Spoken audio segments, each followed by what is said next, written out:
2 अक्टूबर से मैं स्वयं पश्चिमी चंपारण गांधी आश्रम से 3000 किलोमीटर की पदयात्रा शुरू करूंगा।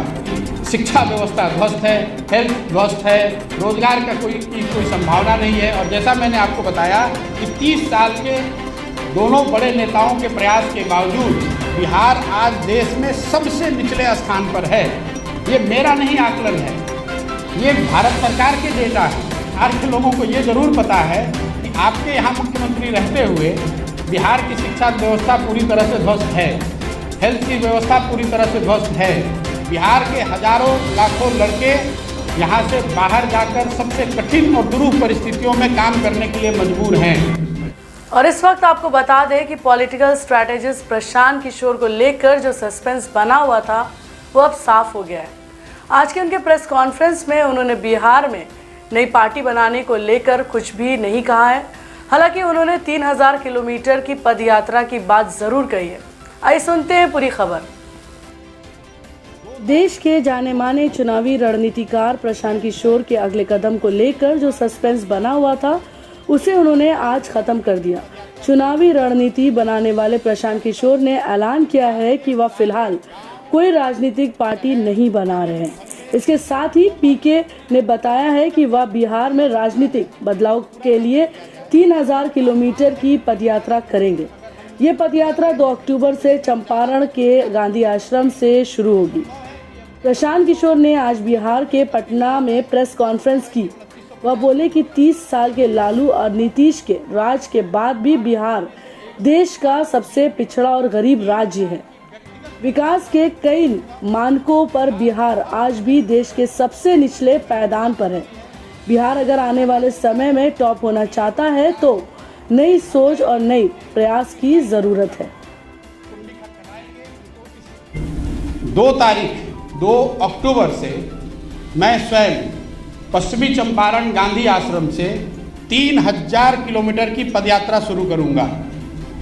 जब तक बिहार के सारे गांव, शहर, गली, मोहल्ले जो जितने लोगों को व्यक्तिगत तौर पे पहुंचा जा सकता है वो पूरा ना कर लिया जाए। हम लोग का अनुमान है कि 3000 किलोमीटर अगर हम जाते हैं तो उसमें ज़्यादातर एरिया हम कवर कर पाएंगे।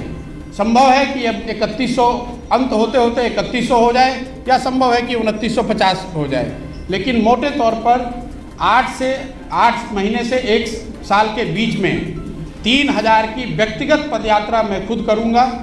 बिहार के हर वो व्यक्ति जो जिनसे मिलना ज़रूरी है, जिनसे मिला जा सकता है, जो मिलने को तैयार है, उनके घर जाएंगे, उनके ऑफिस जाएंगे, उनका कुंडी खटखटाएंगे, उनको इस जन सुराज की परिकल्पना से जोड़ने का प्रयास करेंगे। उनकी सोच, उनकी भावना के अनुरूप जो आगे बिहार के लिए किया जा सकता है उसको अपने प्रोग्राम और अपने परिकल्पना में समाहित करेंगे। आज के तारीख में मेरे पास से ये 2 घोषणाएं हैं। इसके साथ आपके माध्यम से मैं बिहार की जनता को एक और आश्वासन देना चाहता हूं कि मैं पूरी तरीके से जो कुछ भी मेरे पास है, जो भगवान ने मुझे बुद्धि शक्ति दी है, वो पूरी तरीके से बिहार के बेहतरी के लिए उसको समर्पित कर रहा हूँ। कोई सवाल नहीं है बीच में इसको छोड़ने का, कोई सवाल नहीं है कि इसमें कोई भी बीच में बाधा आए तो उससे घबराकर पीछे हटने का। आप में से कुछ लोगों के मन में पिछली घोषणा जो मैंने बात बिहार की थी उसको लेकर है कि आपने बात बिहार की घोषणा करी और फिर वापस 1 महीने के बाद आप बिहार नहीं आए। मैं आपका ध्यान आकर्षित करना चाहता हूं कि बात बिहार की घोषणा फरवरी 2020 में करी गई थी। अनफॉर्चुनेटली मार्च 2020 में कोविड की वजह से हर जगह लॉकडाउन और पूरा जीवन अस्त व्यस्त 2 साल तक रहा।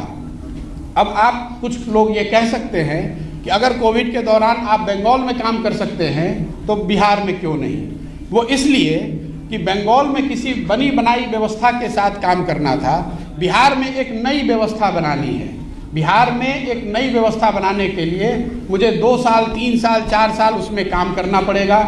अभी यहाँ पर कोई इलेक्शन नहीं है, तो इस तरह के जिनके मन में सवाल है कि कौन सा इलेक्शन लड़ेंगे, किसके साथ लड़ेंगे, उसकी कोई परिकल्पना मेरे मन में अभी नहीं है। जैसा मैंने ट्वीट के माध्यम से बताया है, मेरा पूरा फोकस अभी बिहार के लोगों से जाकर मिलना, उनकी बात को समझना और जो जन सुराज की एक परिकल्पना है इसके साथ उनको जोड़ना है। मेरे पास कोई मंच नहीं है, अभी कोई पार्टी नहीं है, एक सोच है और एक इसको करने का जज्बा है।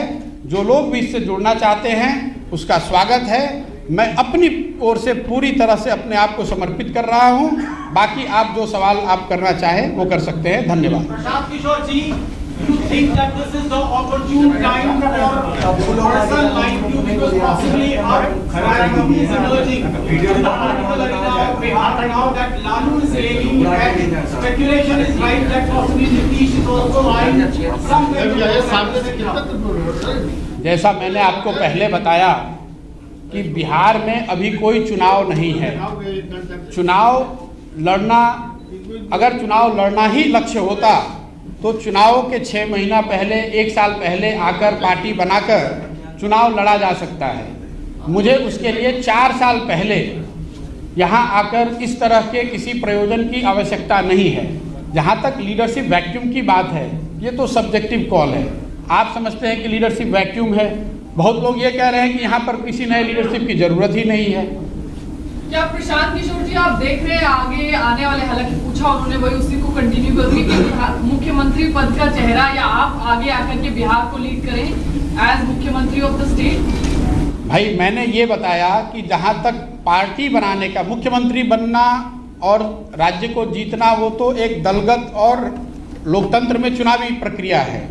मैंने कहा कि अगर हम लोग पार्टी बनाने की तरफ बढ़ते भी हैं तो वो प्रशांत किशोर की पार्टी नहीं होगी। उसमें जो लोग साथ में आकर पार्टी बना रहे होंगे, एक ईंट उनकी होगी, एक ईंट मेरी भी होगी। मैं ये नहीं कह सकता हूँ कि वो मेरी पार्टी है, मैं उसका चेहरा हूँ, मैं उसका अध्यक्ष हो जाऊँगा और मैं ही उस पार्टी का सर्वे सर्वा हो जाऊँगा।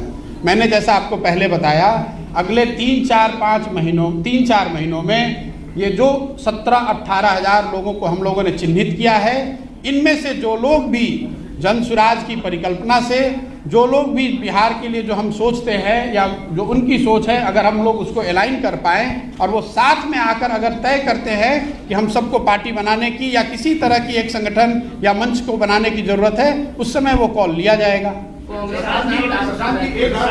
आपको क्यों लगा कि बिहार में आपको घूमना चाहिए? कौन 4 मुद्दे हैं जिनको लेकर आप बिहार में घूमना चाहते हैं? देखिए, मैं ऐसा समझता हूँ कि बिहार देश के सबसे गौरवशाली अतीत वाले राज्यों में एक है।